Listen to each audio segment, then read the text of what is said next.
ajo Xhevdet Mustafës mund ta quajmë tani të zbardhur, sepse ka disa kështu elemente aty që mund të vazhdojnë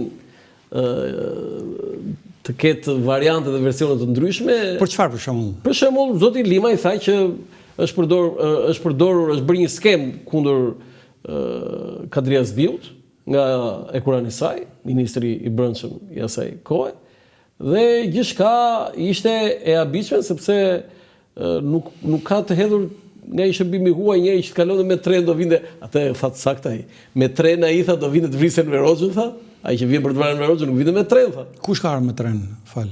Xhevdet Mustafa. Erdhi me varg, pastaj me tren. Po, Xhevdet Mustafa, shikoj, duhet të flasim realisht.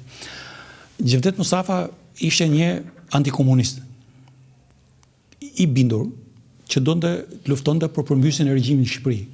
Të duhet t'i japim hakun atij. Dhe ai ishte gati të sakrifikonte edhe jetën e vet për ta arritur këtë qëllim. Po. Dhe ai shërbimi që e mbështeste, bëhet fjalë CIA, por bëhet fjalë edhe për shërbimit italiane. Po, edhe shërbimit italiane sa ai. Që mbështesin, krijuan grupin, pse ta thashun ty pasaj që sigurimi ka vepruar jashtë. Dhe në këtë grup u përfshi dhe dikush që ishte pjesë e shërbimit dhe ishte dërguar me detyra jashtë. Ishte dërguar në Zelandën e Re. Dhe u kriju grupi dhe synimi ishte sepse ata edhe duke mos e njoh shumë situatën në Shqipëri mendonin që është kollaj me ardhmë me vra udhëhecin ose me bodike. E kupton? Dhe ata sigurimi e dinte unë në atë kohë kam qenë student, sa kisha shku në vit parë. Ishe student? Student. Dhe ne që ishim student e dishim që po pritet më ardhë një bandë. Qa thua? Po, edhe ne që ishim student e dinim. Që po po qarkullonin fjalë, dinte gjithmonë miletet që po pritet më ardhë një bandë sepse lëvizshin forcat në zonën e Durrësit, në zonën e Lushnjës, pra di zona. Pra, qa sekreti kishte këtu tash? S'kisha asnjë sekret. Jo, faktikisht dini ju si studenta. Po, si studenta, pas edhe mund ka bërë shumë përshtypje kjo. Më vonë jam njoh, i kam studiuar gjithë. I ke lexuar dosjen? Absolutisht gjitha dosjet i kam studiuar, në nivele studimore kam studiuar në këto paktën këto që kanë qenë arkiv të Ministrisë Brendshme kur unë vazhdoja. Dhe i kam studiuar dhe ata hapi parë, domethënë hapi parë ishte gabimi në zbritje. Vendi ishte llogarit në Durrës ku ai kishte pikën e kontaktit ose më saktë ishte edhe një në zonën e një hidrovor në zonën e Qerretit, ka qenë dikur aty dhe ishte dikush nga kontakti që mund të prisë, ata u çorin turn për jo busulla, jo kjo, jo ose mund të ishte sabotimi nga brenda dhe dulën në Divjak. Në Divjak dihet që vran shefin e policisë, i cili kishte dalë me detyrë, normalisht kishte dalë në Bregdeti, që nuk përbën asnjë gjë, domethënë. Tjetër gjë që edhe ai këto informacion që i dija unë si student duhet i dinte edhe ai. Po pra, kur dihet ti student i Iran, po ai atje. Po pra duhet i dinte dhe që aty gjithçka pastaj ata morën peng njërin, morën peng tjetrin, më të fortën një djalë nga fshati im, po.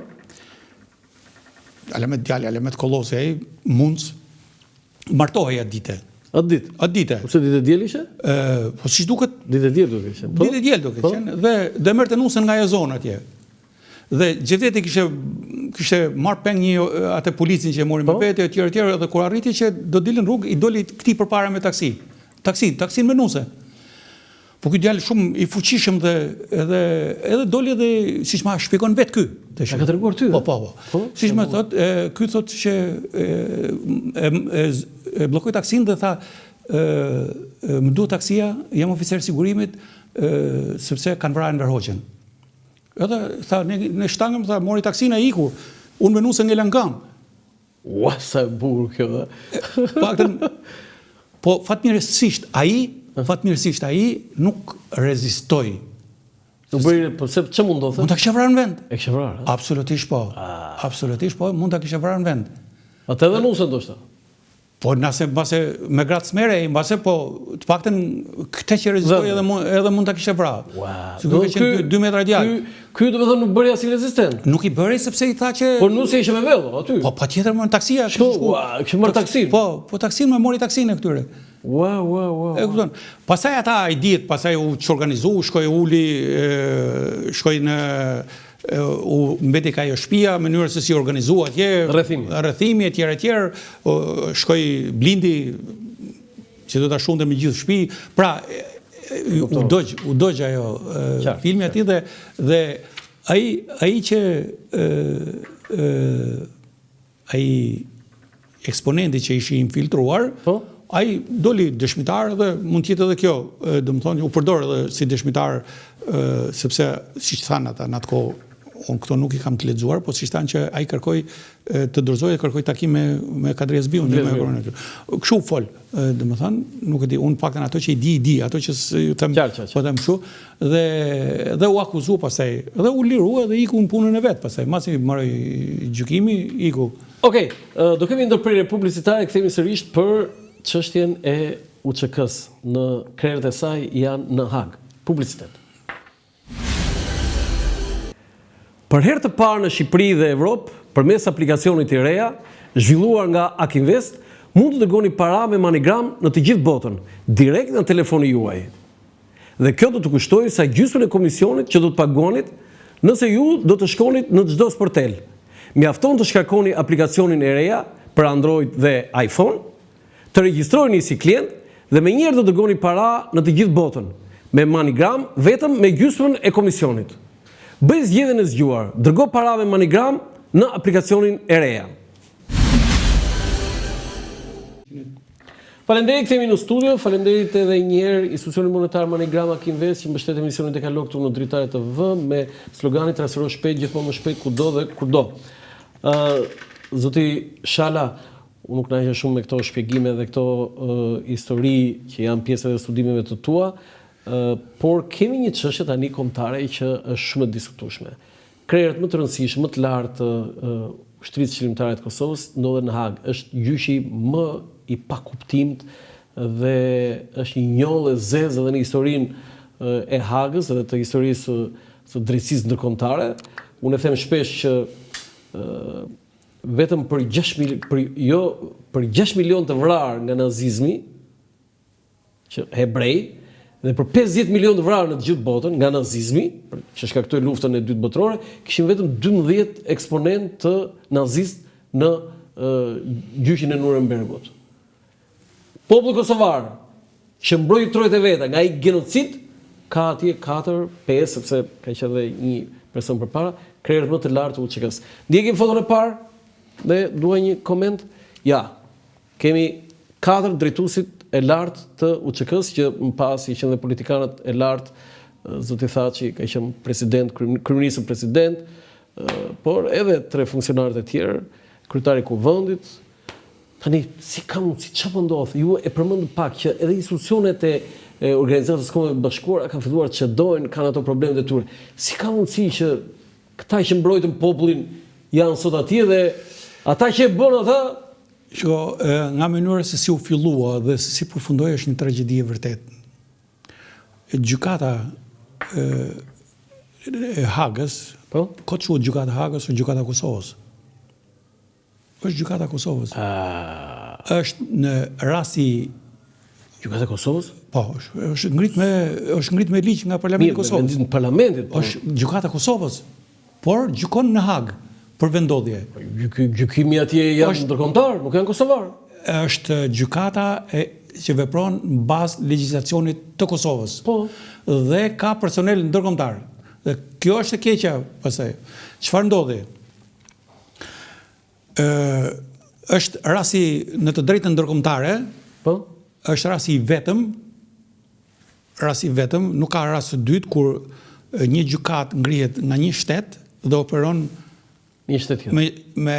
Operon në një shtet tjetër. Por nuk ka rast tjetër. Nuk është gjykatë ndërkombëtare. Është gjykatë shqiptare me legjislacion. Gjykatë shqiptare nuk është ajo se ata janë. Është gjykatë shqiptare. Asnjë nuk është shqiptar atje. Nuk ka, është me personel ndërkombëtar. Po. Gjykata vepron në bazë të ligjeve të Kosovës. Po. Pra ne po them unë ty sepse është një akt themelimi në Kosovë. Dhe pra ne po them unë ty që në atë kohë vetmi që e kundërshtoi këtë ka qenë Albin Kurti, që mos e krijoni. Do të dëni vetë. Ja u tha këtë. Unë kam 100 rezerva tjera për pas, por udhëheqja UÇK-s, normalisht ish udhëheqja UÇK-s, tashmë ishin gjithë shtetarë. Po, ish udhëheqja. Dhe Mërkuri Hashim Thaqin kanë luftuar shumë për ngritjen e kësaj gjykate me konsulencë ndërkombëtare. Dhe në atë kohë u arrit, unë kam gjek situatën shumë edhe në atë kohë. Ashtu dhe u arrit, synimi këmbgulja amerikane më saktë. Ishte që ju du të ngreni se s'bën se është më mirë të ngrihet nga institucionet e Kosovës, sepse të ngrihet me rezolut Këshillit të Sigurimit. Sepse kishte rrezik të ngrihet me rezolut Këshillit të Sigurimit. Çfarë do thoshte kjo? Kjo atëherë do ishte pak a shumë si këto gjykatat e Nurembergu, si këto gjykatat e tjera që ndërkombëtare me status, si gjykata penale për krimin në Jugosllavi. Po? Që është posaçërisht. Po, për gjykatat e posaçme. Dhe ajo do jetë ishte më keqe? Shumë më keqe. Po pse më keqe? Ajo do dënonte ata agresorin, jo viktimin. Shqiptarët u mashtruan. Udhëheqja u mashtrua. Ishte udhëheqja UÇK-s u mashtrua. Duke patur besim të madh edhe tek amerikanë, po edhe besim të madh tek faktori ndërkombëtar, dhe synimi në fillim ishte që kjo gjykatë do të ishte e paanshme. Por në momentin që u krijua me ligj, pra dhe filloi vrimtarin, këtu fillon gjithë problemi. Dhe menjëherë kjo gjykatë u infiltrua nga inteligjenca ruse dhe inteligjenca serbe. Prit tani. Se kjo nuk mund të kaloj kështu me një fjali. Ma shpjego këtë, si gjykata që ka arrestuar dhe ka në proces krerë të UÇK-s është në ndikimin e inteligjencës ruse dhe serbe. Absolutisht nuk diskutohet fare. Nuk diskutohet, domethënë. Si filloi objekti punës kësaj gjykate. Domethënë, nuk që nga gjykata e Kosovës, as ndërkombëtare, që nga gjykatë ruse. Në thelb është serbe. Kjo është gjykatë serbe. Në thelb edhe kështu do dalë. Ja më se do dalin vendimet, do dalin provat. Se si përshkon vendimet? Sido që tjetë vendimi, 3 qerek të dënimit këtyre janë me prova serbe, të inteligjencës serbe. Pra, prokurori serb për krime lufte, Vukčević, me sa mbaj menun e ka, prokurori serb për krime lufte, i ka vënë në dispozicion gjyqtarëve, prokurorëve të kësaj gjykate, i ka vënë në dispozicion të gjithë materialet për dënimin e këtyre. Bile, a dise pa ta konstatu në fillim unë të Landi, unë kam shkujt shumë në atë kohë dhe para të edhe pa e që u qujt Shtëpia Verdë. Po, në matë. Po të gjesh gjenë artikullin tim dhe ishe një kombinacion perfekt i inteligjencës ruse me inteligjencën serbe për ta detyruar perëndimin, pra nëpërmjet Dikmartit që e përdorën dhe në fund deshën ta vrisnin. E diti që shërbimi inteligjencë serb deshi ta vrisë Dikmartin? Martin? Po, u zbulu komploti. Inteligjenca zviceriane zbuloi komplotin dhe i goditi ata. Dhe çfarë donin ta vrisnin Dikmartin dhe fajti ngjelej Hashim Thaqit dhe këtyre. Po, për shpinë e verë. Jo për shpinë e verë, për gjykatën sepse tash një gjykatë ngrihet me objekt për rastin për një rast, pra ka patur krimi lufte, ka patur janë bërë operacione trafik organesh dhe në fund asnjë nga ato nuk përmendet në akuza. Dhe çfarë ndodh? Në momentin që këta prokurorë që u punësuan aty, ka një sër prokurorësh, gjyqtarësh e gjitha, ku do t'i gjenin faktet kur s'kishin? Të tërë ranë kontakt me inteligjencën serbe. Dhe kjo është e provuar. Këta që kanë deklaruar në gjyq, një pjesë këtyre që janë thërrit. Amerika që ndikoi në Amerika ndikoi deri këtu. Ku është? Amerika ndikoi deri iku Amerika. Si na la? Na tradhtoi? Po, jo na tradhtoi ne. Po çfarë bëri? Në rastin e gjykatës u ngrit gjykata, synimi ishte që gjykata Po pastaj gjykata të vazhdonte dhe një prokuror amerikan që ishte, që për të mos dështuar vetë, ai prokurori që donte të fusën në burg edhe presidentin Trump. Pritë Jack, se s'po më vjen tani. Ai prokurori amerikan. Të tërë provat i kanë marrë nga inteligjenca serbe. Të tërë. I kanë prova, dëshmitarët, përgjimet, të gjitha janë marrë nga dëshmitarët janë përcaktuar që duhet të rrisnin filan. Shikoj, inteligjenca serbe ka vepruar edhe në Kosovë shumë. Dhe gjithçka ndodhi dhe kjo në farë mënyre keq ta bënin këtë gjykatë dhe keq mos të bënin. Por këtu në fillim këta duhet ta kuptoshin qartë. Duhet të veshin kufizimet e duhura edhe në një moment caktuar këta mund ta zhbënin gjykatën. Mblidhej Parlamenti i Kosovës dhe e zhbënte gjykatën. Po këtë a mund të hidhet po shkylish? Absolutisht po. Po sepse kush ta bënin? Po tani Albin Kurti e ka dorë. Gjysma i donin burg këta. Edhe kanë shokët e vet. Mirë kjo. Ndryshe, mirë Albin Kurti sot, se zgjidhja kjo është, mbledhi Parlamentin edhe ta zhbëj atë ligj. Nuk e bëjnë sepse do ketë reagim ndërkombëtar. Prit mos e po ai marrëdhëniet me Amerikën i ka cop. Mos e gjykoni, do të shohim vendimet e drejtësisë. Kështu do thonë ata. Tani një pyetje kam unë, si e parashikon ti gjyqin, vendimin e gjyqit dhe përpara kësaj dëshmia e James Rubin, ç'është ndikimi do ketë? Unë po të them që dëshmia e James Rubinit është thelbësore. Është thelbësore sepse ajo rrëzon dy gjëra. Po? Rrëzon e para që kjo kupol ishte ushtria qërimtare e Kosovës ishte si t'ishe një ushtri si që pretendojnë në gjykim që ishe një ushtri që mund t'kishe 20 vjetë eksperiencë, që kishe gazerma, që kishe gjithë, pra ishe një ushtri që kishe zingjirë komandimi perfekt, gjë që nuk ishe vërtet. Këte dëshmoj edhe para, edhe dyta që duke dëshmuar këte, dhe dyta që kjo ishe një organizatë kriminale. Këto të dyja në dëshminë e tij ranë. Jo dhe poshtë gjitha. Çfarë, ai përdorin aty dolën po ta kesh parasysh sepse me një rast nga këto un kam qenë edhe protagonist.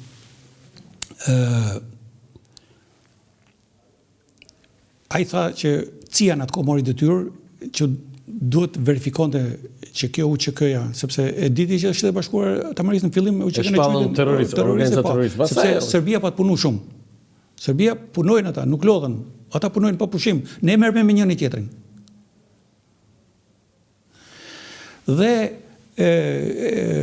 CIA u investua për të verifikuar pretendimet serbe dhe në shërbim tjetër që i mershin nga serbet. Nëse kjo strukturë është e lidhur me trafikun e drogës, nëse kjo strukturë sidomos ka financim nga iranianët, nëse kjo strukturë ka infiltrime nga islamikët. Po? Të paktën edhe raporti kësaj me LDK-n, në kohë me Ibrahim Rugovën. Nuk rezultoi. Një autoritet shumë i lartë i CIA-s, kur them shumë i lartë, ishe në nivelin e Euroazis, vjen merr kontakt edhe në shërbimin sekret shqiptar. Në vitin diçka 98, nuk më kujtohet më shumë, po di që ka qenë ftoft, ka qenë dimër. Unë në atë kohë isha shef në drejtor në Elbasan dhe për shkak të origjinës time unë kisha kontakte me këtë strukturë që ishe krijuar me UÇK-n. Po? Kisha disa kontakte të mia. Dhe synimi im në atë kohë ishte dhe vetë shqiptari i Kosovës. Synimi im ishte në atë kohë që unë të furnizoja shërbimin me informacion të dorës parë në mënyrë që edhe më mend kam folë edhe me shefat kryesorë aty që oso do kur po iku edhe ky rast dhe nuk e mbështetem Kosovën, unë kisha parasysh eksperiencën e sigurimit që e stërviti dhe nuk veprua as i ditë. E thash, oso do kur ne do të bëjmë çmos që ta mbështesim sepse do përsekutohen, do bëjnë atë që kanë bërë, që dinë bëjnë më mirë serbët. Kur erdhi ky autoriteti shumë i lartë në shërbim, është njoh me këto. Ndërmjet tjera dhe ai kërkoi takim me mua direkt. Po, personalisht du të takoj nën kolonel isha në të kohë, Shalen. Edhe më vjen ndjeni mua. Thash, me thonë drejtën, që pun ka me mua, thash valla. Edhe në 98-ën ka. Në 98-ën duhet jetë ta them unë kohën. Do ketë 20 minuta takim. Cila është tema? 1, 2, 3. Këto që Rubio i nxorri në James Rubin i nxorri në dëshminë e tij. Në dëshminë e tij në Hag. Pra, çka ka verifikuar CIA. Erdha i burri botës, Gjithaj shoqëroheshin një 4-5 nga ato forestratat që i fillonin këtu e moronin 8 metra. Si që kanë Amerikanë gjë kështu të madhe. Dhe erdhe dhe hyshin këto zyrat tona që aty zënë me zëri i fjatë. Zyrë kishim në atë kohë shpinë e Shëfshet Vërlacit. Wow. Më vonë në Elbasan. Shpinë e Shëfshet Vërlacit. Po, i shpinë që ishe ju kthy pastaj. Se ai ka pasur të thuar kala shtet brenda shtetit. Jo në kala, ishe shtëpia pionerëve që i thoshin dikur. Jo, kala domethënë kishte bërë një murr rrethuese. Ai ishte shtet brenda shtetit. Dhe u hapën sy gjithë sepse ishte mund ngjit me kafën me kineman. Nëse u bën këto biseda. Unë kam dhënë dëshminë time, jam intervistuar. Jam intervistuar. Çfarë mendimi ke për këtë? Çfarë mendimi ke për gjitha këto çështje? Të pyeti konkretisht për raporte për drogën për këto? Për gjitha. Dhe si ishte përgjigjja juaj? Po përgjigjja ishte që këto janë shpifje serbe gjitha. Bravo. Janë të gjitha serbe.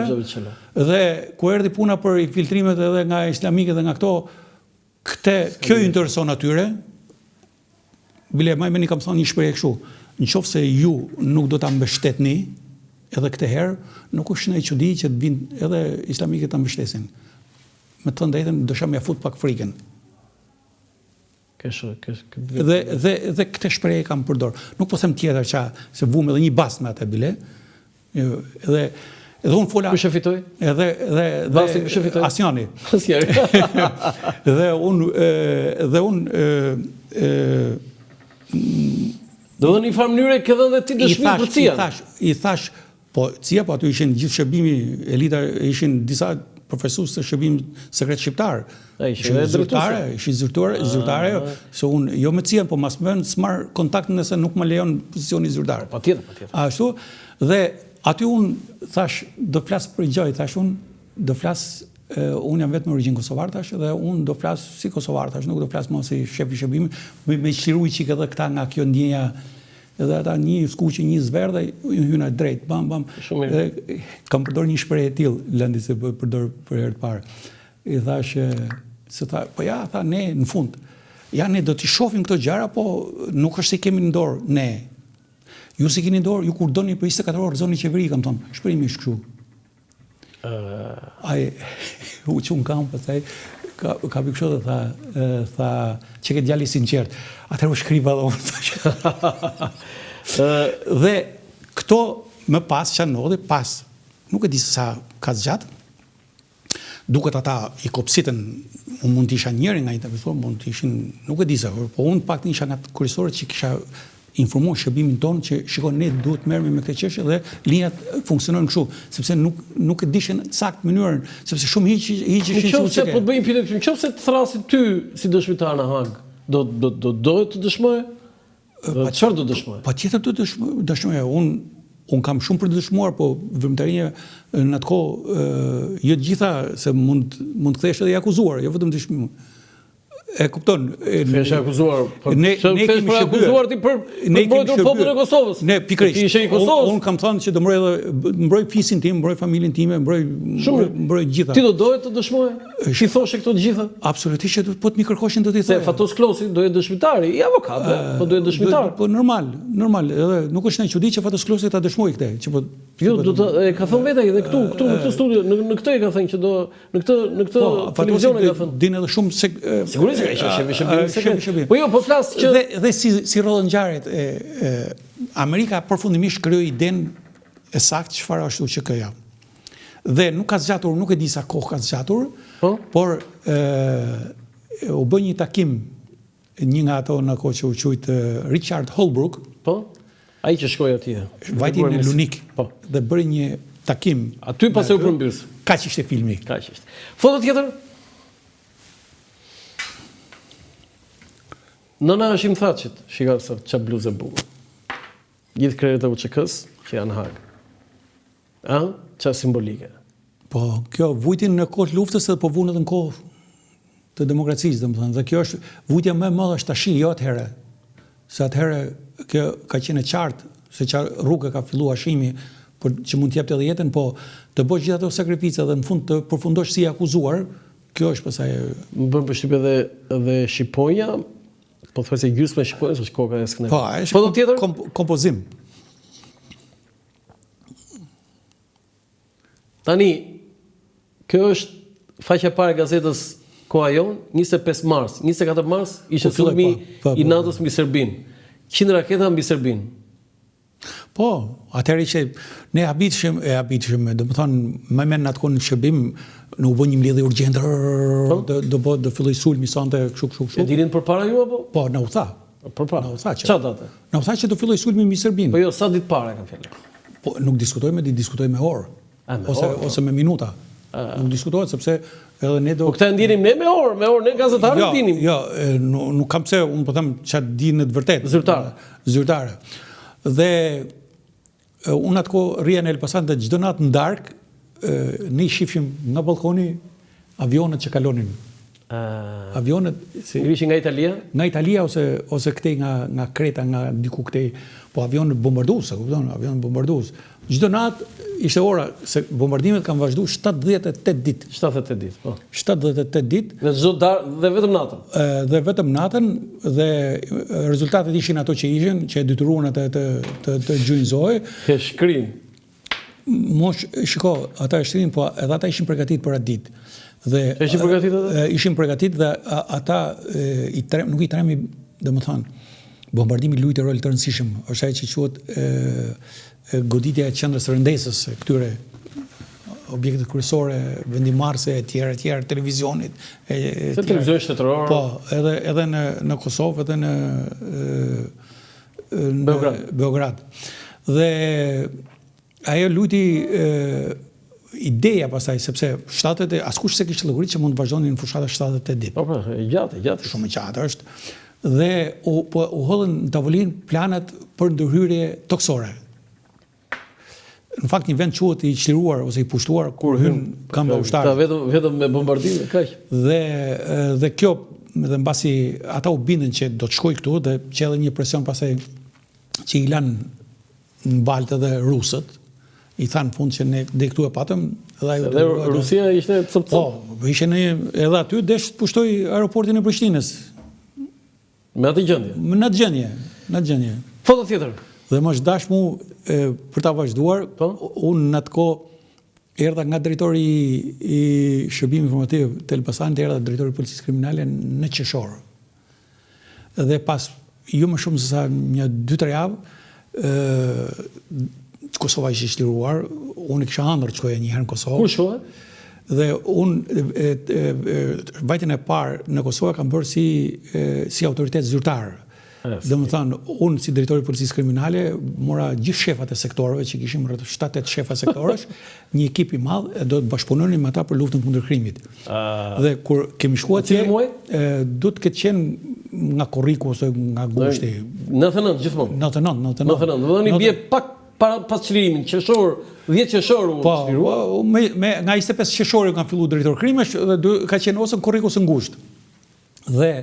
Dhe më men kur ulshim në tavolinë e bisedimeve, unë kisha ekipin tim, këtu ishe një rus, një anglez, një amerikan, një gjerman, një greq.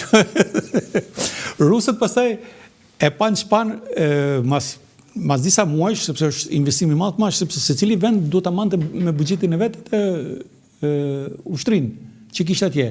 Edhe rusët me pas u tërhoqen pastaj. U tërhoqen sepse shkohen po Dujev në votën e parë? Jo, atëherë nuk kam shkuar më vonë. Ke shkuar, te rrjet atje? Ke shkuar? Po, kam shkuar. I ke gjetur shtëpitë të gjitha? Po, shtëpitë ishin rrafshuar, mulliri ishte rrafshuar, po zonë alpine, ajo zona ku ishte, zonë shumë e bukur. Kam shkuar, me thënë drejtë, kam shkuar në dimër dhe ishte bora deri në brez. Foto tjetër? Tani, koha e qëndrimit të kryeministrave të Kosovës në detyrë. Ashim tha që është më shumë, po ja merr Albin Kurti. Si e vlerësoni qeverinë e Kurtit, se e para qeveri që është kundër Amerikës, që ka prish marrëdhënie me Amerikën? Unë nuk them që qeveria e Kurtit ka synim me prish marrëdhënie me Amerikën. Po jo, ai i prishi. Nuk është se i ka prish, ne na interesojnë shumë marrëdhëniet e Kosovës me Amerikën, qeveritë vjen e vinë. Qeveritë vjen e vinë. Po Kosova s'ka prishur, s'ka prishur marrëdhëniet e vetëm. Bëhet fjalë për popullin e Kosovës dhe shtetin e Kosovës. Shiko, duhet të jemi në analizë objektive, puna që ka bërë qeveria Kurti për vendosin e rendit dhe të sigurisë në Kosovë dhe në pjesën veriore është e pa konceptueshme. Landi, do ta themi realitetin ashtu siç është e pa konceptueshme. Deri para se të vinte Kurti, nuk kaloje dot një forcë policore, nuk shkonte dot andej. Mitrovic. Dhe vendkalimin kufitar ata i pushtoshin sa herë doshin. Dhe është sot policia kontrollon gjithçka. Po mirë kontrollon, po ti ke prishur edhe me Kosovën në Xhavit. Dora. Kjo ishte një problem i madh sepse edhe amerikanët dhe europianët donin që kjo të zgjidhej nëpërmjet bisedimeve. Nëse do liej të zgjidhej kjo punë me bisedime, do të ishte çik një garancia e Kosovës ishte Amerika. Po pra po. Me Amerikën ai ka shkatruar marrëdhëniet. Tani si? Nuk i ka shkatruar marrëdhëniet. Ja, i ka prish marrëdhëniet ai. Jo. Zoti Shtala. Tani këtu të kundërshtoj unë. Ai ishte i pari politikan. Unë nuk jam fare dakord me mënyrën se si po e menaxhon këtë situatë raportet ai. Nuk jam fare dakord. Po jo atë tjetër. Në raport me sigurinë, po flas me raport me sigurinë. Po me sigurinë, tani. Ti e di që u bë një anketim, nuk e ka bë Kosova, ka bë Gallupi. Po. Por domethënë që janë anketuar qytetarët e gjithë vendeve dhe Kosova dilte me mira për sigurinë në Europë dhe e treta në botë. E treta në botë një për sigurinë. Po vjen që ka këto probleme. Po. Se kjo, shiko, siguria është edhe perceptim. Është edhe perceptim.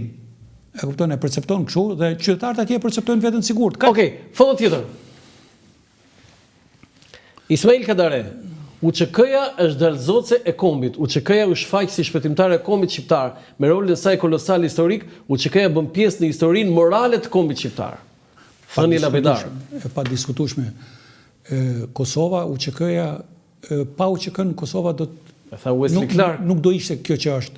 Ata pse nuk ndryhim neve tha në Siri tha. Opozita ish opozita, do të thotë s'ka më tani asgjë atje. Profesionist opozitës tha han Korosan tha në hotelet e Parisit tha. Ndërsa shqiptar tha erdhën tha nga gjithë anët e botës në Amerikë dhe luftuan tha. Dhe ne prandaj mbështetëm tha. Dhe prandaj se fitojnë ata. Po ne duke në Katar duke. Po UÇK-ja sot tjetë bankën e të akuzuarve? Kjo është fatkeqësi e madhe, Landi, dhe sido që të veja i vendim gjykate, unë besoj që Rrezik Hashimi t'i ngeli në fund ajo nuk du të bëj atë, mund t'i ngelet në fund ajo pse ka komunikuar me dëshmitarët. I kanë bërë një akuzë. Do dënohen e parashikon? Me kështu si po shkojmë provat, domethënë provat është një përmbysje e madhe. Është një përmbysje e madhe. Shiko, pora kjo që dëshmitë kryesore po rrëzojnë, pora që UÇK-ja ishte hierarkike klasike, po? Pra zinxhiri komandues funksiononte në rregull, që s'është e vërtet, sepse Hashimi nuk ishte pse ikte nga Rambujeja, vinte në Shqipëri, mali dilte më tanë të konsultohej me komandantët vendor dhe të shkonte prapë të firmoste. Po ti ishe vendoste vetë, të është kështu si e them unë edhe u kry puna. Foto tjetër? Shikoj. Kjo është e pike. Kjo është e pike. Tani, a ka provë më të fortë se sa kjo, se çka ka ndodhur? A ka provë kjo? Kjo është një nga miliona prova. Me këtë duhet merresh gjykata dhe kur është ndërtuar gjykata është ndërtuar për gjetë edhe këtë kush është në krye turmës. Po. Pavarësisht se mund të ketë drejtuar turmën, me gjetë edhe këtë kush është, me gjetë edhe ata që rrinë atje më qef nëpër dritarë atje dhe që kërcënojnë njerëzit, kjo gjykatë ishte bërë për krime lufte në Kosovë. Por çfarë bën ata? Se punun ata matan, punun shumë dhe i thanë nga 98-a, domethënë e kufizuan në një periudhë veprimtarinë e gjykatës në periudhë 2 vjeçare. Po? Jo më herët, se UÇK-ja ka datuar më herët. Po. Pra, synimi ishte që ata të dëmtoheshin sa më pak dhe në qendër të vijë shiko Landi. Vučići ka qenë ministër i propagandës i Miloševićit. Po. Ka qenë Goebbelsi i Miloševićit. Si që Goebbelsi për Hitlerin, ka qenë dhe me atë që ka bëu ai dhe marr deklaratat e gjitha dhe ai mund të ishte i akuzuar nga kjo gjykatë. Po jo është Imthaçi. Ore, le ta akuzoshin hashimin ata se s'kan çaj boshin, nuk kanë çaj bëjnë më, po kështu si u bë vetëm me hashimin edhe vetëm me këta dhe asnjë nga pala tjetër, kjo nuk ka sens ku të ri. Dhe për ne duhesh marrë një vendim për ta zhbërë atë. Besoj ne nuk kemi foto tjetër. Po mbëshin nga rigjesi kemi foto tjetër. Tani, për ta mbyllur këtë bisedë shumë interesante, kishte përpjekje Trump për ta mbyllur luftën në Ukrainë, po s'arrit dot. Trump tha do ta mbyll për 24 orë. Por që gjithë dishim që ajo fjala e Trumpit është për konsum elektoral. Se nuk edhe me pas në dorë butonat, nuk e myll dot sepse do shkruan, do bën ca marrëveshje, do nënshkruan çka i kalon 24 orëshin. Sigurisht që marr gjitha vendimet. Kështu që Trump ndoqi një stil. Trumpi ka vepruar si një gjeopolitikan i shekullit 19. Domethënë që në momentin që ai filloi do marrim Groenlandën, do marrim Panaman, do marrim këtu, ai dha oksigjen. I dha oksigjen, morën oksigjen këta liderët e egër, që nga Putini, që nga Xipingu, gjitha morën oksigjen këta. Domethënë këta e panë që rendi botëror shtymin e fundit po ja jep Trumpi. Ati rendi që kishin qenë Amerikën, duke menduar që do bëhet një rend tjetër, po do ketë po Amerikën, po nuk të lejnë më ata. Dhe çfarë? Trumpi u përpoq të mande një pozicion e një albitri dhe me mënyrën e vet të komunikimit ai kështu veproi. Domethënë që i tha sus Ukrainës, edhe Rusisë e joshi Putinin disa herë, i ka dhënë disa herë shanse Putinit, ke parasysh lefdatat, se s'du t'i përmend këtu. Pra që Putini të ulin në tavolinën e bisedimit dhe të mbylli kjo, sepse Amerika do ta mbylli shpejt, se nuk e ka hallin ke Rusia, Amerika. Me Rusinë të le të merret Evropa, Amerika ka hallin te Kina, e ka hallin në zonën e Indo-Paqësorit. Atje është problemi, atje është jugu global. Jo, sa do zgjas lufta në Ukrainë, zoti Shalë? Lufta në Ukrainë mund të përfundojë vetëm këtë mënyrë. Si? Nuk është kollajt ta kthesh, domethënë tashmë që ai Putini orientoi gjithë industrinë në industri ushtarake, ai nuk do synoj, bila ai mund të synoj që të hapi një konflikt tjetër para se të mbyllet lufta në Ukrainë. Kur ta sigurojë edhe punën e Ukrainës, do synoj të hapi një konflikt tjetër sepse gjithë këta ushtarë që janë rekrutuar, gjithë ata ajo industri që punon për luftën, nesër ngelin gjithë pa punën dhe përmysin Putinin. Kështu që ai duhet një luftë tjetër dhe ai po bëhet gati për këtë punë. Por nëse do ta bësh kjo punë bëhet vetëm kështu. Ajo Trumpi është mjeshtër që i njeh aspektet ekonomike. Duke qenë në bota biznesit i njeh këto. Vetëm një unison, një politike përbashkët e Shtetit Bashkuara dhe Europës, duke vendosur sanksione jo vetëm ndaj Rusisë. Rusia është imune gati ndaj sanksionet. Ndaj vendeve të dyta dhe të treta, aktorëve të tjerë shtetëror dhe jo shtetëror që furnizohen nga Rusia. Veni sanksione Kinës, që mos marrim karburant, veni sanksione Indisë, që mos marrim në momentin që se këto janë indirekt financuesit e luftës. Sepse ata i marrin miliarda. Po po skuptova atë që avion dronët rusë kaluan hapësirën ajrore të disa shteteve evropiane në kufi dhe s'ndodhi asgjë. Është shumë normale që Europën çështja e dronëve e zuri të papërgatitur. Bile që ta dishti aty hyn 19, Urzun 4, po kanë qenë nis 92 për të hyrë. 92 dronë dhe këtë ka deklaruar Zelenski. Kanë qenë nis sot 92 dronë për të kaluar në Poloni dhe kaluan 19 pjesën tjetër e rrëzum thot. Nuk arritëm do t'i rrëzojmë gjithë. Po kjo është sulm. Po sulm, ata nuk ishin të armatosur si dronë. Më mirë ai ishte agresion. Ajo ishte, shiko, për mua e luti një rol pozitiv. Pse? E zgjoj. Testoj dhe e zgjoj, i tha këtyre që si jeni kërkun dhe menjëherë mas kësaj Europa punditësh ka marrë masat jashtëzakonshme. E para filloi atë masat kanë qenë në 3 nivele. E para në aspektin e legjislacionit ndërkombëtar dhe sigurisë ndërkombëtare, Estonia kërkoi mbledhjen e Këshillit të Sigurimit dhe pa debat madh dhe u akuzua Rusia sidomos për avionet në Estoni, por edhe për këto të Polonisë.